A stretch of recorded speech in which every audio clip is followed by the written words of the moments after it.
brought to you by V-Guard. રૂપાલાના વિરોધમાં 3 જિલ્લાના ક્ષત્રિયોનું આજે મહાસંમેલન મળશે। પાટણમાં ક્ષત્રિય સંમેલનમાં 5000 ક્ષત્રિયો એકઠા થશે। બપોરે 4 વાગે ક્ષત્રિય સમાજની એક મહાસભા યોજાશે। ક્ષત્રિય સમાજ રૂપાલાની ટિકિટ રદ કરવાની માંગ પર અડગ છે। આ મહાસંમેલનને લઈને પોલીસ તંત્ર પણ સતર્ક થયું છે।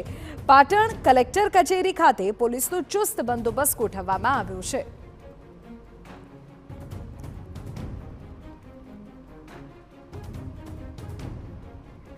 हमारा संवाददाता सुनील पटेल વધુ જાણકારી આપી રહ્યા છે। સુनील, જાણકારી મળી રહી છે કે પાટણમાં ક્ષત્રિય સંમેલન મળવા જઈ રહ્યું છે। લગભગ કેટલા ક્ષત્રિયો એકઠા થશે અને આ સભાને લઈને શું વિગતો અત્યારે?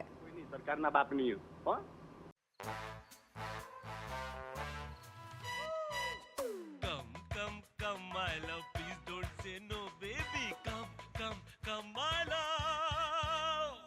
V-Guard के air coolers extra large cooling pads के साथ जो अच्छों को ठंडा करे।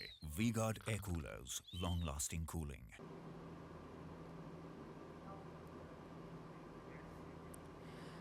सुनील, ક્ષત્રિય સંમેલનને લઈને શું જાણકારી? हेलो સુनीલ, અવાજ પહોંચે છે આપને? આ ક્ષત્રિય સંમેલનને લઈને શું વિગતો છે?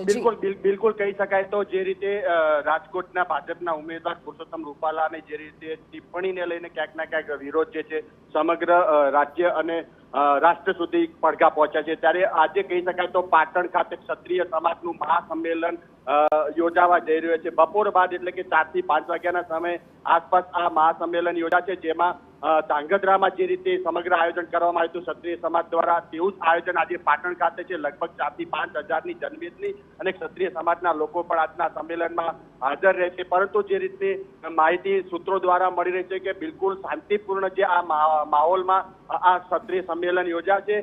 માંગ માત્ર એટલી જ છે કે પુરુષોત્તમ રૂપાલાની ટિકિટ જ રદ કરવાની આ માંગ છે। ક્ષત્રિય સમાજની કોઈ પણ પ્રકારનો ઉગ્ર વિરોધ કે દેખાવ ન કરવાની હોવાની વાત પણ સામે આવી રહી છે। એટલે કે કહી શકાય છે પાટણ ખાતેનું જે સંમેલન છે હાલમાં તૈયારીઓ કરવામાં આવી રહી છે। બપોર બાદનો સમય હોવાથી ક્યાંક ના ક્યાંક જે કહેવાય છે કે તડકાનો જે સમય હોય છે, ભારે પવન અને તડકો હોય છે, એટલે તેને લઈને ખાસ તૈયારીઓ પણ કરવામાં આવી છે।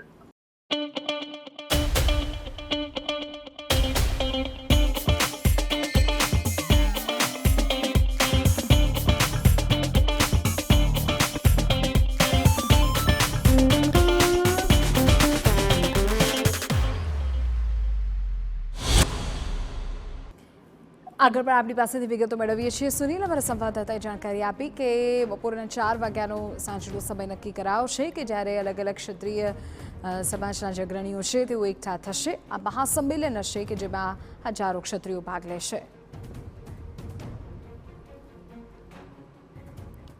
Brought to you by V-Guard.